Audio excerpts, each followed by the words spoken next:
The morning sun barely peeked through the thin curtains of the small apartment as Lisa opened her tired eyes. The alarm clock showed 5 a.m., but she was already awake. Sleep was a luxury she couldn't afford much of these days. With a deep breath, she pushed herself up from the worn mattress, careful not to make too much noise. Her 2 children were still sleeping peacefully in the bedroom next door, and she wanted to let them dream a little longer. The floorboards creaked under her feet as she made her way to the tiny kitchen. The apartment was old, with pipes that sometimes groaned in the winter and a ceiling that leaked when it rained too hard. But it was home. The only home they could afford in Riverdale after her husband had passed away 3 years ago. Lisa turned on the small stove and put a pot of water to boil. Today was Wednesday, which meant oatmeal for breakfast, the cheap kind that came in the big cardboard container. She added a sprinkle of cinnamon and the last of the brown sugar to make it taste better for the kids. While the oatmeal cooked, she began preparing lunch sandwiches, peanut butter and the homemade strawberry jam her neighbor had given her last summer. Every penny counts, she whispered to herself, as she carefully spread the peanut butter to the very edges of the bread. She cut each sandwich into 2 triangles, the way her daughter liked, and packed them with the 2 slightly bruised apples she'd bought from the discount bin at the grocery store. By 6:30 a.m., the children were up, dressed in their clean but well-worn clothes, eating breakfast at the small kitchen table. 10-year-old Michael yawned widely as he spooned oatmeal into his mouth. "Mom, can we have eggs tomorrow?" he asked hopefully. "We'll see, buddy," Lisa answered with a warm smile that hid her mental calculations. Eggs had gone up 30 cents last week. But maybe she could pick up an extra hour at the diner. Her 7-year-old daughter Lily was more interested in the day ahead. "Are you going to come to my class this afternoon? We're showing our art projects today." Lisa felt that familiar pang in her chest. "I'm sorry, sweetie, I have to work at the diner until 4 and then I start my cleaning job right after. But how about you take a picture with Mrs. Chen's phone and we can look at it together tomorrow morning?" Lily's face fell slightly, but she nodded. She was used to her mom missing school events. By 7:15, they were all bundled up against the chilly autumn air, walking the 6 blocks to school because bus fare for 3 would cost almost as much as a gallon of milk. Lisa held their hands tightly as they crossed busy streets, listening to their chatter about teachers and friends and the upcoming science fair. "You 2 be good today," she said, kneeling down to hug them both at the school entrance. "Remember, Mrs. Chen will pick you up after school and take you to her apartment until I get home." "Will you be home to tuck us in?" Michael asked, already, knowing the answer but hoping it might be different this time. "Not tonight, buddy. I'll be home around 11, but I'll come peek at you both and give you sleeping kisses, okay?" She tousled his hair gently. After watching them disappear into the building, Lisa walked another 12 blocks to Millie's diner, where she'd worked the morning shift for the past 4 years. She arrived with just enough time to tie on her blue apron and pull her hair back into a neat ponytail before the breakfast rush began. "Hey girl," called Maggie, an older waitress who had taken Lisa under her wing when she first started. "You look beat already. Rough night?" Lisa shook her head as she filled coffee cups for her first customers. "Michael had a nightmare, and then the heater made that funny sound again, so I was up checking it every hour. I'm fine, though." The morning passed in a blur of coffee refills, pancake orders, and the occasional difficult customer who complained about prices going up while leaving no tip. By the time the lunch crowd thinned out, Lisa's feet were already aching in her second hand, shoes that were a half size too small. "Order up for table 9, called Frank the cook, sliding a plate of the daily special toward her. As Lisa served the hot turkey sandwich to the businessman at table 9, she couldn't help noticing he was eating alone while working on his laptop. There was something sad about the way he barely looked up to acknowledge her as she set down his food. She wondered if he had a family waiting at home, or if he was alone in the world like she sometimes felt. During her short break, Lisa sat in the back alley behind the diner, eating half a sandwich she'd saved from the lunch special and calling to check on the kids. Mrs. Chen assured her they were fine, doing homework at her kitchen table. The afternoon shift dragged on, with fewer customers and smaller tips. By the time Lisa hung up her apron at 4 p.m., she had made just enough in tips to cover tomorrow's bus fare for the kids, since rain was in the forecast. She didn't have time to go home before her next job. Instead, she changed into a plain gray uniform in the diner's bathroom and hurried to catch the downtown bus. For the next 5 hours, she would clean offices in the business district, emptying trash cans, vacuuming carpets, and scrubbing bathrooms that would be dirty again by tomorrow. As she rode the crowded bus, Lisa watched people heading home to their families or out to dinner with friends. Sometimes she allowed herself to remember when life was easier, when her husband was alive, and they would take the kids for ice cream on Wednesday nights. But those thoughts only made her tired heart ache more, so she pushed them away and focused on the tasks ahead. The cleaning company gave her a list of offices to finish each night, and she had learned to work quickly and thoroughly. The business people rarely noticed her as she moved quietly through their workspace after hours. Sometimes she found half-eaten lunches or coffee cups left behind, small reminders of lives so different from her own. By 9:30 p.m., Lisa had finished her assigned offices and signed out with the night supervisor. The rain that had been threatening all day finally began to fall as she walked to the bus stop. She pulled her thin jacket tighter around her shoulders, wishing she had remembered to bring an umbrella. The late bus was nearly empty as it rumbled through the wet streets. Lisa leaned her head against the cool window, watching raindrops race down the glass and thinking about tomorrow's bills. The electric notice had come with a red stamp this time, and Michael needed new shoes for school. Somehow she would make it work. She always did. The rain was falling harder now, drumming against the bus windows as Lisa watched the familiar buildings of her neighborhood slide by. Most stores were closed at this late hour, their windows dark except for the occasional security light. The bus lurched to a stop at the corner of Maple and Pine, and Lisa pulled the cord for her stop. "Thank you," she said quietly to the driver as she stepped down into the wet street. The driver, an older man with kind eyes, nodded at her. "Be careful out there. It's really coming down." Lisa pulled her thin jacket over her head and hurried along the sidewalk. She was still 3 blocks from home and already her shoes were soaked through. The wind had picked up too, driving the cold rain sideways under the protection of store awnings. As she passed the old bookstore that had closed down last summer, something caught her eye. In the recessed doorway, partly sheltered from the rain, sat a figure huddled against the wall. Lisa nearly walked past. In this neighborhood, it wasn't uncommon to see people seeking shelter in doorways or under bridges. But something made her slow down and look again. The man was older, maybe in his 60s, with gray hair plastered to his head from the rain. He wore what had once been a good quality coat, now soaked through and muddy at the edges. Unlike many people living on the streets, there was something neat about him, despite his current state. His face was clean-shaven and his hands, clasped tightly around his knees, looked well kept. What struck Lisa most was the look in his eyes as he stared out at the rain. It wasn't anger or desperation she saw there, but a deep sadness that seemed to go beyond his current circumstances. She hesitated. It was late, she was tired, and she needed to get home.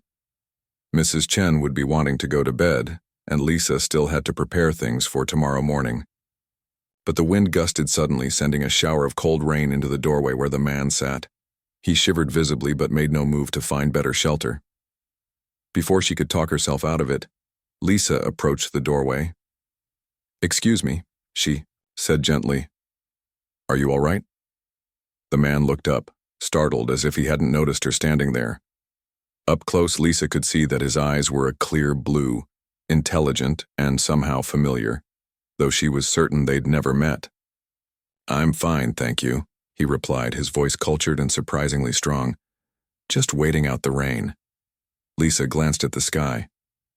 "I think it's going to rain all night. Do you have somewhere to go?" The man looked away. "I'll manage." There was something in his voice, pride mixed with defeat, that touched her heart. Lisa thought of her own father who had lost his job when she was young, and how hard it had been for him to accept help. "Listen," she said, making a quick decision. "I live just a few blocks from here. I made a big pot of stew yesterday, and there's plenty left. You could come warm up, have something hot to eat, and wait until the rain stops." The man looked at her with surprise. "That's very kind, but I wouldn't want to impose." It's no imposition, Lisa insisted, though a small voice in her head reminded her that inviting strangers home wasn't exactly safe. Still, something told her this man wasn't a threat. Really, I have more than enough stew, and nobody should be sitting out in weather like this. The man seemed to consider her offer, looking at her carefully as if trying to understand her motives. My name is Lisa, she added, trying to ease his uncertainty. After a moment, he nodded. I'm Robert. He said slowly, standing up. He was taller than she'd expected, and despite his wet clothes, he carried himself with a natural dignity. If you're sure it's no trouble, I would appreciate getting out of this rain. They walked the remaining blocks mostly in silence, the rain continuing to pour around them. Lisa noticed that Robert kept a respectful distance as they walked, and he made no attempt at further conversation. When they reached her apartment building, the elevator was out of order again. We'll have to take the stairs, Lisa apologized. I'm on the 3rd floor. Robert followed her up the narrow stairwell without complaint, though Lisa noticed him breathing heavily by the time they reached her floor. Outside her door, she hesitated again, wondering if she was making a mistake, bringing a stranger home. My neighbor has been watching my children, she explained. Let me get them settled first if you don't mind waiting here for just a minute. Robert nodded, understanding. Of course. Inside, Mrs. Chen was dozing on the couch, the television playing. Quietly. She startled awake when Lisa entered.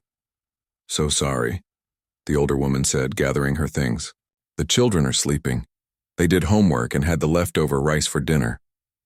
Thank you so much, Lisa said, walking her elderly neighbor to the door. In a low voice, she added, Mrs. Chen, I've brought someone home. A man who was caught in the rain. He just needs to warm up and have some food. Mrs. Chen's eyes widened with concern. It's okay, Lisa assured her. He seems like a decent person who's fallen on hard times. I couldn't leave him out there in this weather. The older woman patted Lisa's hand. You have a good heart, but be careful, okay? My apartment is right downstairs if you need anything. After Mrs. Chen left, Lisa invited Robert in, noticing how he carefully wiped his feet before entering and tried to take up as little space as possible in her small living room. Please sit down, she said, gesturing to the kitchen table. I'll warm up some stew. Thank you, Robert said, his voice heavy with genuine gratitude. I don't know what to say. While the stew heated on the stove, Lisa found an old towel in the linen closet. Here, she offered. You can dry your hair a bit. Robert accepted the towel with a nod of thanks. As he dried his hair and face, Lisa noticed his hands trembling slightly.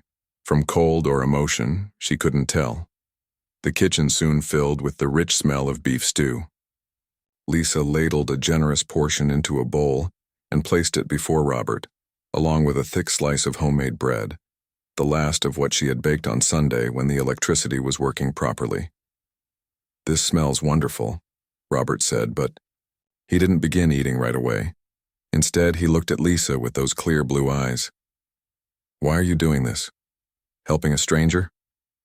Lisa poured herself a small cup of tea and sat across from him. Because someone would do the same for me, I hope. And because it's the right thing to do. Robert nodded slowly and began to eat. He took small, careful bites, chewing thoroughly, before swallowing. His manners were impeccable, another sign that he hadn't always lived on the streets. As he ate, Lisa noticed more details about him. Despite his disheveled appearance, his fingernails were clean and trimmed. The watch on his wrist, though stopped, looked expensive, and when he spoke, his words were carefully chosen, his grammar perfect. May I ask what happened? Lisa ventured. You don't seem like someone who's been homeless for long. Robert placed his spoon down carefully. It's complicated. Let's just say I lost my way recently. After my wife. He stopped, his voice catching. I'm sorry. I don't want to burden you with my troubles. It's okay, Lisa said gently. We all have our stories. They sat in comfortable silence as Robert finished his meal. When he was done, Lisa packed the remaining stew and bread in a plastic container. For tomorrow, she said, handing it to him along with a clean blanket she'd been saving for when the winter got really cold. I can't take this, Robert protested, especially at the sight of the blanket. Please, Lisa insisted. The forecast says it'll be even colder tomorrow. You need it more than we do right now. As Robert prepared to leave, the rain still drumming, against the windows he turned to Lisa with an expression she couldn't quite read. Thank you, he said simply. Not just for the food and the blanket, but for your kindness. It's been a long time since someone has shown me such simple human decency. Lisa smiled. Take care of yourself, Robert, and remember, this doorway is always open if you need a warm meal. As she closed the door behind him, Lisa felt a strange mixture of emotions. Sadness that anyone should be out in such weather, satisfaction at having helped in some small way, and an odd feeling that this brief encounter might mean something more than she could understand. The next day brought clear skies and sunshine that seemed to wash away the gloom of the previous night's storm. Lisa had been up since dawn as usual, getting the children ready for school and preparing herself for another long day of work. As she walked the kids to school, her mind kept drifting back to Robert and wondering if he had found somewhere dry to sleep.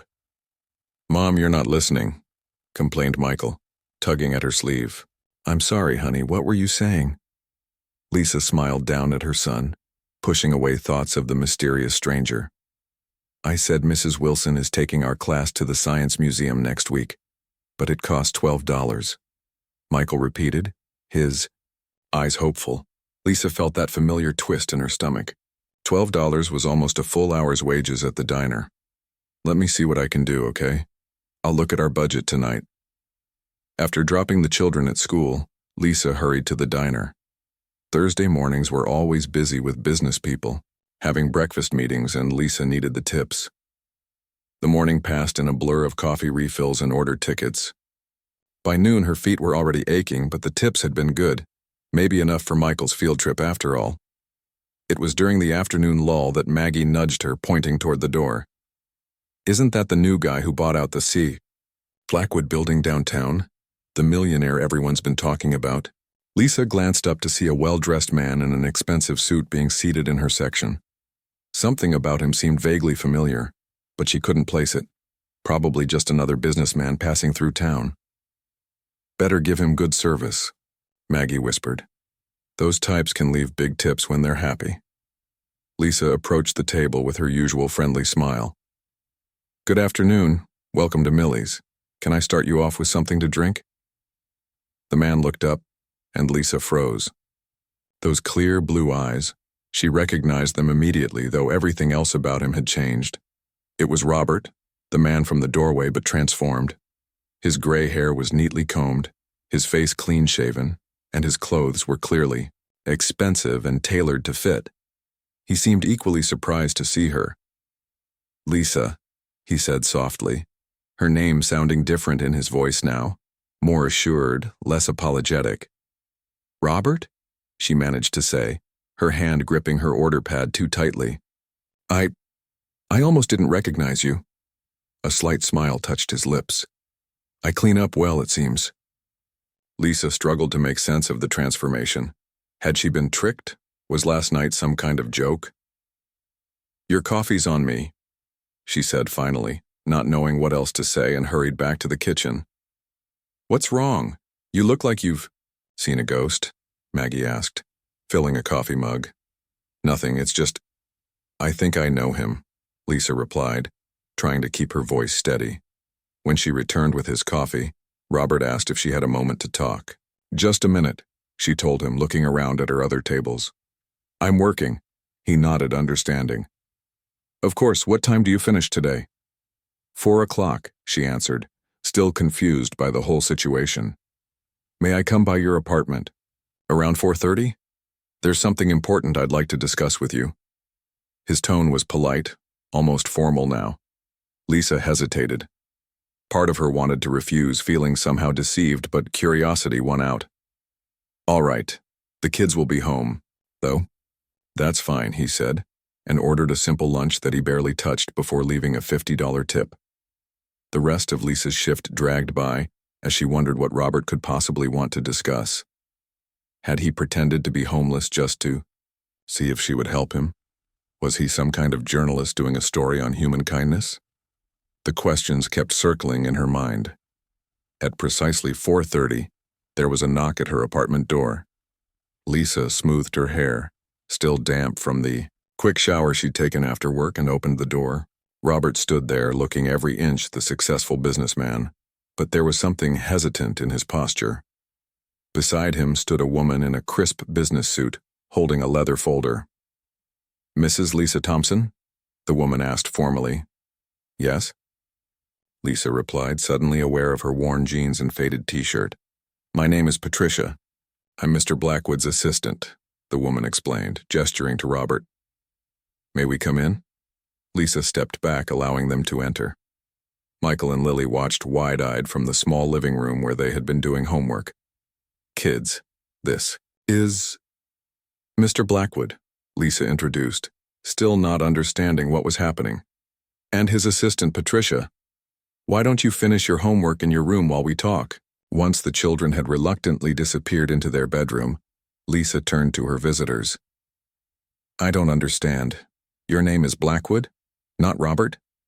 The man smiled apologetically. "Robert is my middle name. I'm Robert Blackwood, owner of Blackwood Enterprises. We own several buildings in this town, including the one you clean in the evenings." Lisa sank into a chair, trying to process this information. "So last night, was that some kind of test?" Robert shook his head, his expression growing serious. "No, not at all. Please let me explain." He sat down across from her, leaning forward with his hands clasped. 3 weeks ago, my wife of 40 years passed away suddenly from a heart attack. We had no children, and after the funeral, I didn't handle it well. His voice caught slightly, and Lisa could see genuine pain in his eyes. I walked out of a board meeting without telling anyone where I was going. Left my phone, my wallet, everything in my office. I just started walking. For days I wandered, staying in hotels at first, using the cash I had on me. When that ran out, I kept walking. I wasn't thinking clearly. I was lost in every sense of the word. Patricia spoke up gently. "We've been searching for Mr. Blackwood for over a week. The police had been notified, but there were no leads until this morning when he called from his home." Robert's eyes met Lisa's, filled with emotion. "Last night when you found me, I was at my lowest point.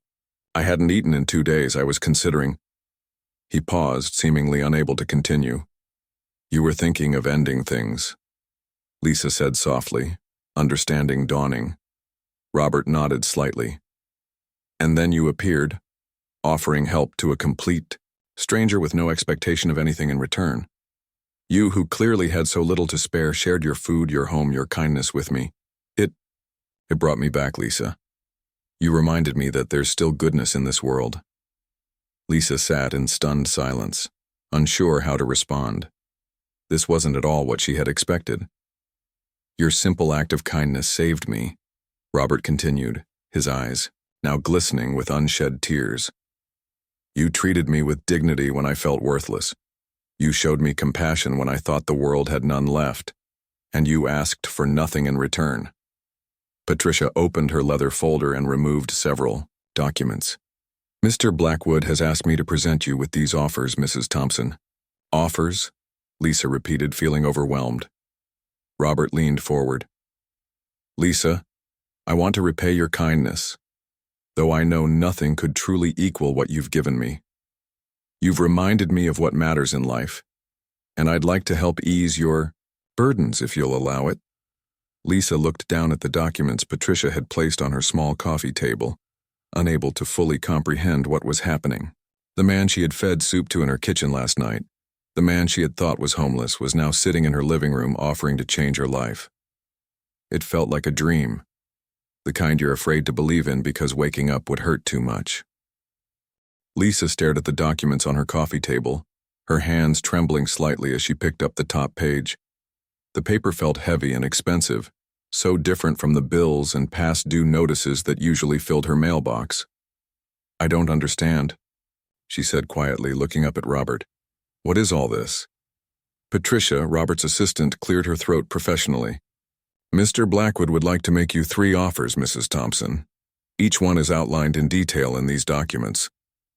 Robert leaned forward, his expression earnest. Lisa, please understand that you're under no obligation to accept any of this, but I hope you'll at least consider what I'm proposing. From the bedroom doorway came a small voice. Mom? Is everything okay? Lily stood there, clutching her stuffed rabbit, her eyes wide as she looked at the strangers in their living room. Lisa managed a reassuring smile. Everything's fine, sweetie. Why don't you and Michael get a snack from the kitchen while I talk with these people? After the children had retreated to the kitchen, Lisa turned back to Robert and Patricia. Please, just tell me plainly what this is all about. Robert nodded, his blue eyes serious. First, I'd like to offer you a new position at Blackwood Enterprises as the manager of our Employee Assistance Program. The salary would be 3 times what you're currently making from both your jobs combined, plus full health benefits for you and your children. Lisa's mouth fell open slightly. But I don't have the qualifications for something like that. I'm a waitress and a cleaner. I never even finished college. You have exactly the qualifications I'm looking for, Robert countered gently. Compassion, integrity, the ability to recognize when someone needs help, and the willingness to provide it without judgment. Those are qualities that can't be taught in any college. Patricia handed Lisa another document. The position would include flexible hours, allowing you to be home when your children return from school. The office is located in the Blackwood building downtown, just a short bus ride from here. Lisa scanned the paper, her eyes widening at the salary figure. It was more money than she'd ever imagined earning. This can't be real, she whispered. It's very real, Robert assured her. But there's more. Patricia produced another document. Mr. Blackwood has established education funds for both of your children. These accounts will cover their full college tuition and expenses when the time comes. Lisa's hands began to shake, so badly that she had to set the paper down. Why? She asked, her voice barely audible. Why would you do this for us? Robert's expression softened. Because you showed me kindness when I needed it most. Because you reminded me of what truly matters in this world. Money, success, status, none of it means anything if we forget our humanity along the way. He paused, glancing around the small apartment with its worn furniture and patched curtains. My wife and I built our company on the belief that business should serve people, not the other way around. Somewhere along the way, after decades of corporate meetings and profit margins, I started to lose sight of that. And then when Annie died, his voice caught for a moment. I lost myself completely. Until you found me. Lisa felt tears welling in her eyes. I only did what anyone would do. Robert shook his head firmly. No, Lisa. What you did. Sharing. What little you had with a complete stranger, that's extraordinary. Especially considering how hard you work just to keep food on the table for your own family. Patricia handed Lisa the 3rd document. There's one more offer, Mrs. Thompson. Robert leaned forward. I own several residential properties in town, including a 3-bedroom house near the Good School in Riverdale Heights. I'd like to offer you and your children the opportunity to live there.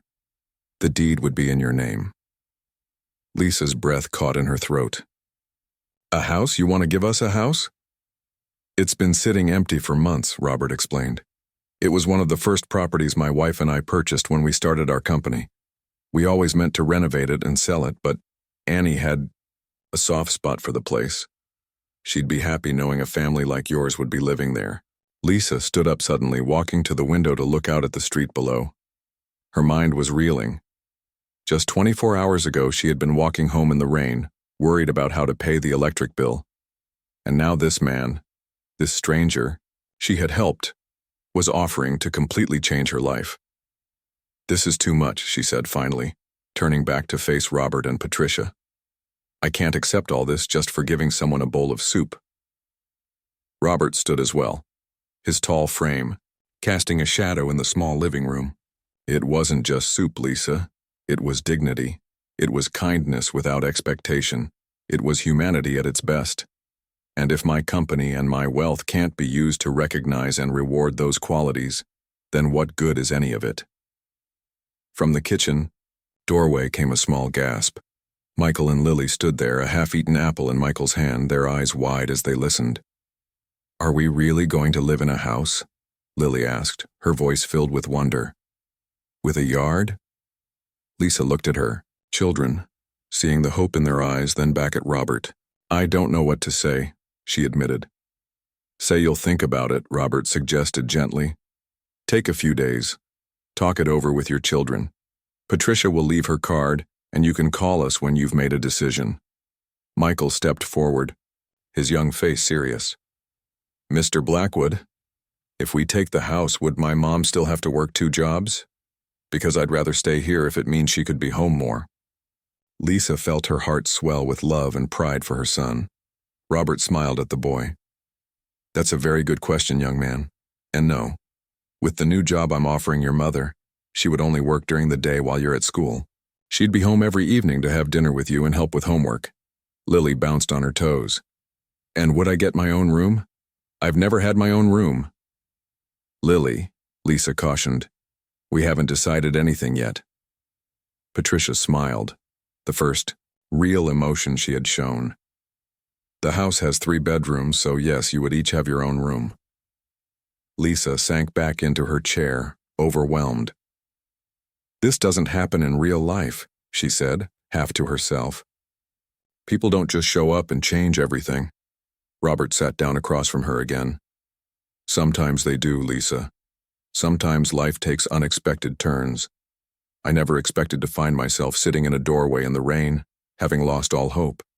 And you never expected to have these opportunities presented to you. But here we are. He reached out and gently placed his hand over hers. You saved me, Lisa. Not just from the rain or hunger, but from despair. You gave me back my purpose. Please let me do this for you and your children. Lisa looked into his eyes and saw no ulterior motive, no hidden agenda, just genuine gratitude and a desire to help. She thought about her children, about the opportunities they would have, about not having to choose between paying the electric bill and buying new shoes. Can we at least see the house first? She asked finally, a small smile breaking through her tears. Robert's face lit up. Of course. Patricia can take you there tomorrow after your shift at the diner, and I promise, there are no strings attached to any of this. If you decide the job isn't right for you, the house and education funds are still yours. This isn't about creating obligation. It's about recognizing goodness and paying it forward. As Patricia gathered the documents into a neat folder for Lisa to keep, Michael and Lily crept closer, their faces a mixture of excitement and disbelief. Is this for real, Mom? Michael whispered, leaning against her shoulder. Lisa wrapped her arm around her son, pulling him close. I think it is, honey, she whispered back. I think it really is. 6 months later, Lisa sat at her desk in the Blackwood building reviewing applications for the company's new community assistance program.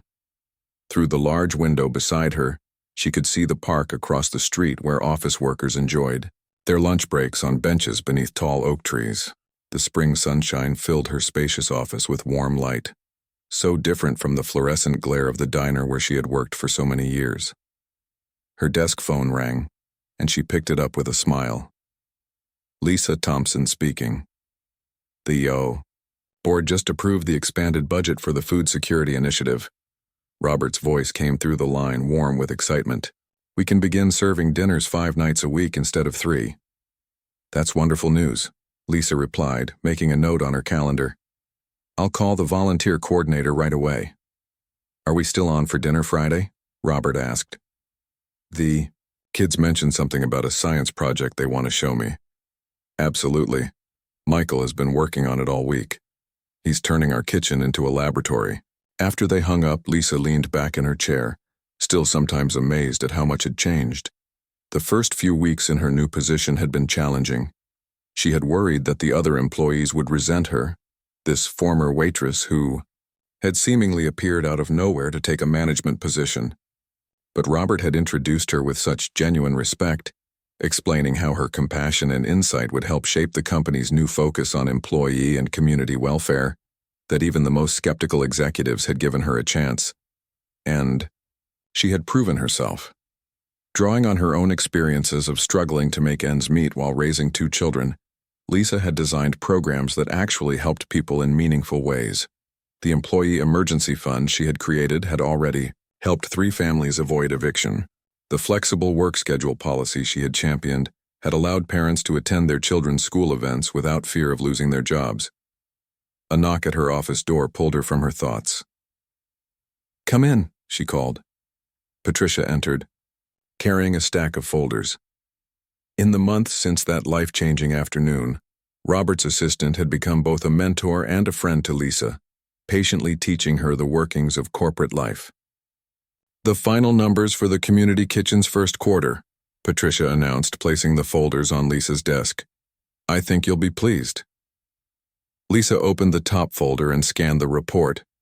In just 3 months, the Blackwood Community Kitchen had served over 10,000 meals and helped 30 people find permanent employment through its job training program. The operation now occupied the ground floor of a Blackwood-owned building downtown, just 2 blocks from where Lisa had found Robert huddled in that doorway on a rainy night. "We're making a real difference," Lisa said softly. Patricia nodded. "Robert says it's the most meaningful thing the company has ever done." She hesitated, then added, "He's different since he met you, you know. Happier. More like his old self. Before Mrs. Blackwood passed, we've helped each other," Lisa acknowledged. "Sometimes I still can't believe all this happened because of a bowl of soup." After Patricia left, Lisa gathered her things. It was just past 3 o'clock, time to meet the children at the bus stop. That was perhaps the greatest luxury of her new life, being able to spend afternoons and evenings with Michael and Lily instead of rushing from one job to another, seeing them only when they were already asleep. As she drove her small car, another gift from Robert that she had initially tried to refuse, through the familiar streets of Riverdale, Lisa thought about their new home. The 3-bedroom house in Riverdale Heights wasn't fancy by the neighborhood standards, but to Lisa and her children, it was a palace. Michael and Lily each had their own room. There was a real dining room where they ate dinner together every night. And best of all, there was a backyard with an old maple tree where Robert had helped Michael build a treehouse. The children were waiting at the bus stop, chatting with friends. Lisa noticed with pride how much healthier they looked now, their faces fuller, their clothes new and properly fitted. Michael had joined the science club at school, and Lily was taking dance lessons twice a week. Things they could never have afforded in their old life. "Mom," Lily called, running to the car with her ever-present energy. "We're having a special assembly tomorrow. Can you come? Please?" 6 months ago, Lisa would have had to say no, to watch her daughter's face fall with practiced understanding beyond her years. Now she smiled. "What time? I'll put it on my calendar right away." At home, as the children settled at the kitchen table with snacks and homework, Lisa checked the meal simmering in the slow cooker, a far cry from the days when dinner was whatever could be stretched the furthest. The refrigerator was full. The pantry was stocked. The electricity bill was paid ahead of time. The doorbell rang and Lisa opened it to find Robert standing there with a cardboard box in his arms. "I hope I'm not interrupting," he said with a warm smile. "I found these old books in my study and thought Michael might enjoy them. They're about astronomy. Come in," Lisa welcomed him. "He'll be thrilled. You know he's been talking about becoming an astronomer ever since you took us to the planetarium." In the kitchen, the children greeted Robert with excited chatter, showing him homework and art projects. Lisa watched as this powerful CEO, this man who commanded a company worth millions, sat patiently at her kitchen table helping Michael understand a difficult math problem. It was strange, Lisa thought, how their lives had become intertwined. Robert came for dinner at least once a week now. He helped Michael with science projects and attended Lily's dance recitals. He wasn't trying to replace their father. Both Robert and Lisa were careful about maintaining appropriate boundaries, but he had become an important part of their lives. Later, after the children had gone to bed and Robert was preparing to leave, He paused at the door. "I've been thinking about expanding the community kitchen program to the neighboring towns," he said. "The board needs some convincing, but I think the numbers from our first quarter will help." "That would be wonderful," Lisa agreed. "There's such a need in Miller's Creek especially." Robert nodded, then seemed to hesitate. "You know, when my wife died, I thought my life was over. I couldn't imagine finding purpose again." He looked at Lisa with those clear blue eyes that had once been filled with despair, but now shone with quiet contentment. "I never expected that an act of kindness from a stranger would change everything." Lisa smiled. "I never expected that offering soup to a man in the rain would change my life either. I guess we never know which small actions will turn out to be the most important ones." The local newspaper had featured their story the previous month, the CEO and the waitress, an unlikely friendship born of compassion. The reporter had asked Robert what he had learned from the experience. His answer was framed on Lisa's wall now. "Sometimes it's not the grand gestures that change the world, but the simple act of sharing what little you have with someone who has nothing. That's where true wealth lies." As Lisa closed the door behind Robert and walked through her quiet house checking on her sleeping children, she felt a deep sense of gratitude. For the material comforts, yes, the secure home, the good schools, the reliable car. But more than that, for the reminder that even in a world that often seemed cold and uncaring, a single act of kindness could ripple outward, creating waves of change that no one could predict. That night, as she had every night since moving into the house, Lisa said a small prayer of thanks, not just for the gifts she had received, but for the chance meeting that had allowed her to make a difference when it mattered most. And for the lesson her children would carry with them always, that compassion, offered freely with no expectation of return, could transform lives in ways no one could imagine.